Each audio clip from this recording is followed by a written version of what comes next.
Русь называют святою,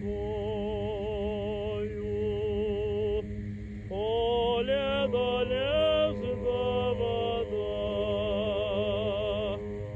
церковь над тихой рекою,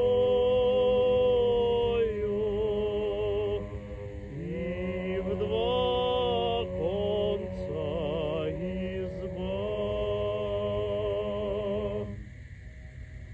Разрезал небо пополам закат багряной полосою, и над российскою землею свет тихой славы воссиял. Взметнулись к небу стаи птиц, все громче голос колокольный. Проснулся в поле ветер вольный, и тихо травы